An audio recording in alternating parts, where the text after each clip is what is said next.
ನಮ್ಗೆ ಹೇಳಿದಾರ, ನಾವು ಸರಿಯಾಗಿ ಕೆಲಸ ಮಾಡಂಗಿಲ್ಲ, ಸಾರ್ವಜನಿಕರು ನಮ್ಮ ಮೇಲೆ ಬೈದು ಮಾಡೋದು ನಮಗೆ ಮಾಡ್ಲಕತ್ತಾರ. ಆದರೆ ನಾವು ಇಷ್ಟು ವರ್ಷ ಕೋವಿಡ್ ಒಳಗೆ ಮಾಡಿದ್ದು ನಾವು 300-400 ಗಟ್ಟಲೆ ನಿಂತು ಇಂಜೆಕ್ಷನ್ ಮಾಡಿದ್ವಿ. ನಾನೇ ಆಗಲಿ ಪ್ರೆಗ್ನೆಂಟ್ ಇದ್ದೆ, ನಾನೊಬ್ಬಳು ಪ್ರೆಗ್ನೆಂಟ್ ಇದ್ದಾಗ 300-400 ಇಂಜೆಕ್ಷನ್ ಮಾಡ್ತಿದ್ವಿ, ಎಲ್ಲ ಮಾಡ್ತಿದ್ವಿ. ಅವಾಗ ನಮ್ಮನ್ನ ಯಾರನ್ನೂ ಇದು ಮಾಡಲಿಲ್ಲ. ಅವಾಗ ನಮ್ಮ ತೆಗೆದು ಹೋಗ್ದಿದ್ರೆ ನಾವು ಆರಾಮಾಗಿ ಬೇರೆ ಕಡೆನಾದರೂ ನೋಡ್ಕೋತಿದ್ವಿ.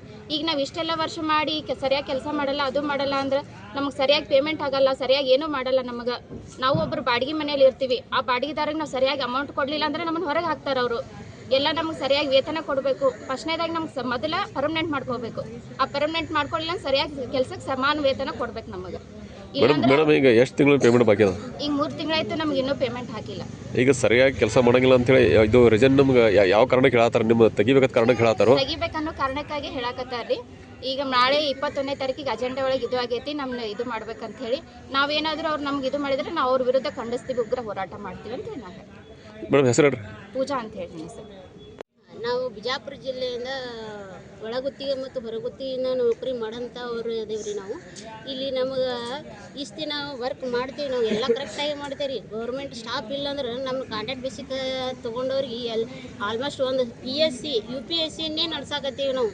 ಅಂಥದ್ರಲ್ಲಿ ಇವರು ಈಗ ಈ ಮಾತು ಹೇಳಾಕತ್ತಾರಂದ್ರೆ ಅದನ್ನು ನಾವು ಖಂಡಿಸ್ತೀವಿ.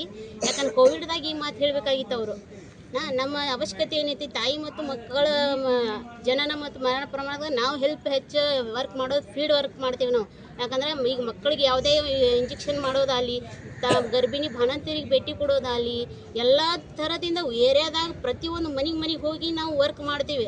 ಅದನ್ನು ಯಾರಿಗೂ ಕಣ್ಣಿಗೆ ಕಾಣಂಗಿಲ್ಲ. ಇವ್ರು ಅಲ್ಲಿ ಎಲ್ಲೋ ಕೂತ್ಕಸಿಂದ ಯಾರೋ ಒಬ್ರು ಏನೋ ಅವರಿಗೆ ಅವಹೇಳನ ಮಾಡೋದ್ರಿಂದ ಇಡೀ ನಮ್ಮ ಹೊರಗುತ್ತಿಗೆ ಮತ್ತು ಒಳಗುತ್ತಿಗೆಯಿಂದ ಈ ಥರ ಖಂಡಿಸ್ತಾರೆ. ಅಂದರೆ ಇದು ನಾವು ಈ ಮಾತನ್ನು ಅವರಿಗೆ ನಾವು ಖಂಡಿಸ್ತೀವಿ. ಮೇಡಮ್ ಇದು DH ಅವ್ರ ಗಮನಕ್ಕೆ ತಂದಿರ್ರಿ? ಹಾಂ ರೀ, ಏನಂದ್ರೆ ಅವ್ರು ನಾವು ಮಾತಾಡ್ತೇವೆ ತಂದಿದ್ದಾರೆ. ಇವತ್ತು ಇಲ್ಲಿ DC ಆಫೀಸಿಗೆ ಬಂದಿರಲ್ಲ, ಇವತ್ತು ನೀವು ಮನವಿ ಸಲ್ಲಿಸಿರಿ, ಏನಂತ ಮನವಿ ಸಲ್ಲಿಸಿರಿ? ನಾವೀಗ ಅದೇ ರೀ, ಈ ಥರ ನಾವು ಇಷ್ಟೆಲ್ಲ ವರ್ಕ್ ಮಾಡಿದ್ದು ನಮ್ಗೆ ಏನರು ಅಮೌಂಟ್ ಇಲ್ಲ ಅಂದರೆ ಪರ್ಮೆಂಟ್ ಇಲ್ಲ. ನಾವು ಹೊರಗುತ್ತಿಗೆ ಮತ್ತು ಒಳಗುತ್ತಿಗೆಯಿಂದ ವರ್ಕ್ ಮಾಡ್ತಾ ಇದ್ದೀವಿ, ಪೇಮೆಂಟ್ ಇಲ್ಲ, ಆದರೂ ನಾವು ವರ್ಕ್ ಮಾಡ್ತೇವೆ. ಈ ಥರ ಒಂದು ಅಜೆಂಡಾ ಕಾರ್ಯಕ್ರಮದಾಗ ಈ ಒಂದು ಸೆಂಟೆನ್ಸ್ ಹೇಳ್ಕಸಿಂದ ನಮ್ಮನ್ನೆಲ್ಲ ತೆಗಿಬೇಕನ್ನೋ ಉದ್ದೇಶ ಪೂರ್ವಕವಾಗಿ ಈ ಮಾತು ಹೇಳ್ಯಾರಂತ ನಮಗೆ ಗಮನಕ್ಕೆ ಬಂದೈತ್ರಿ. ಅದಕ್ಕಾಗಿ ನಾವು ಈಗ ಉಗ್ರ ಹೋರಾಟ ಮಾಡೋ ಅಂದ್ರೆ ನಿಮ್ಮ ಉದ್ದೇಶ ನೀವು ಕಾಯಂ ಮಾಡ್ಕೋರಿ, ಮತ್ತು ನಿಮ್ದು ಏನೋ ಬಾಕಿ ಪೇಮೆಂಟ್ ಇದ್ದಿದ್ದ ಅದು ರಿಲೀಸ್ ಮಾಡ್ರಿ ಸರ್. ನಮಗೆ ಎಷ್ಟೋ ಜನ 10-20 ವರ್ಷದಿಂದ ಐತ್ರಿ ಈ ಗುತ್ತಿಗೆ ಒಳಗೆ ನಾವು ವರ್ಕ್ ಮಾಡಾಕತ್ತೀವಿ, ಆದ್ರೂ ನಮ್ಗೆ ಪರ್ಮಿಟ್ ಮಾಡ್ತಾ ಇಲ್ಲ.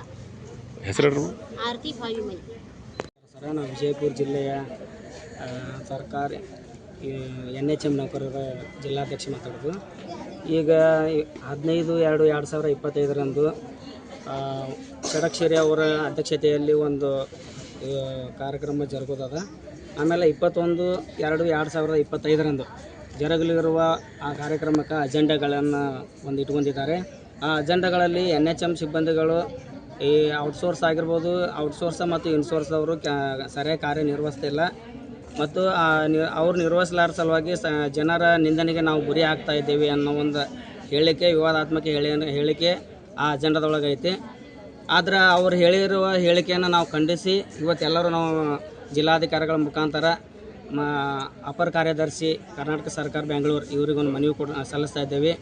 ಇವರು ರಾಜ್ಯದ ಸರ್ಕಾರಿ ನೌಕರರ ಅಧ್ಯಕ್ಷರಾಗಿ ಈ ರೀತಿ ಒಂದು ಸಣ್ಣ ವಿಷಯನ ಹೇಳಿಕೆಯನ್ನು ಇಟ್ಕೊಂಡಿದ್ದು ನಾವು ಭಾಳಷ್ಟು ಖಂಡಿಸ್ತೇವೆ.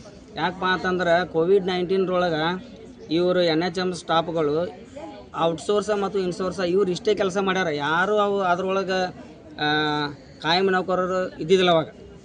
ಅಂಥ ಒಂದು ಜೀವನಕ್ಕೆ ಹಂಗೆ ಹಾರಗಿಸಿಂದ ಕೆಲಸ ಮಾಡ್ಯಾರ. ಇಂಥವ್ರನ್ನ ಎಲ್ಲರನ್ನೂ ಸ್ಮರಿಸೋದು ಬಿಟ್ಟು ಅವ್ರನ್ನ ಇನ್ನಷ್ಟು ತೆಗೆದು ಹಾಕ್ರಿ ಅನ್ನೋ ವಿಚಾರ ಮಾತಾಡ್ಯಾರ. ಅದ್ರ ಸಲುವಾಗಿ ಅವರು ಕೊಟ್ಟರೆ ಹೇಳಿಕೆಯನ್ನು ಹಿಂಪಡಿಬೇಕು. ಒಂದು ವೇಳೆ ಹಿಂಪಡಿದಿದ್ರೆ ನಾವು ಇಡೀ ರಾಜ್ಯದಂತ ಹೋರಾಟ ಮಾಡ್ತೇವೆ. ಹೆಸರು? ಶ್ರೀನಾಥ್ ಹೊಸಕೋಟಿ, NHM ನೌಕರ ಸಂಘದ ಅಧ್ಯಕ್ಷ. ಓಕೆ.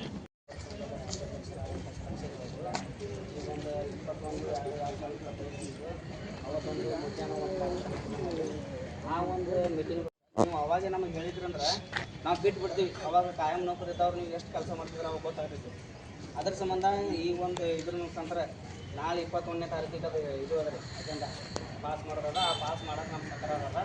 ಅದ್ರ ಸಂಬಂಧ ತಮ್ಮ ಮುಖಾಂತರ ಏನದ ಸರ್ಕಾರ ಸರ್ ಅವ್ರು ಸರ್ 21 ಒಂದು ವೇಳೆ ಟರಾ ಪಾಸ್ ಆಯ್ತು ನಮ್ಮ ಸರ್ ಬರ್ತೀವಿ ಸರ್ ಅದು ಸರ್ಕಾರದ ಮನವಿ ಕೊಟ್ಟರು ಸರ್ ಅವರು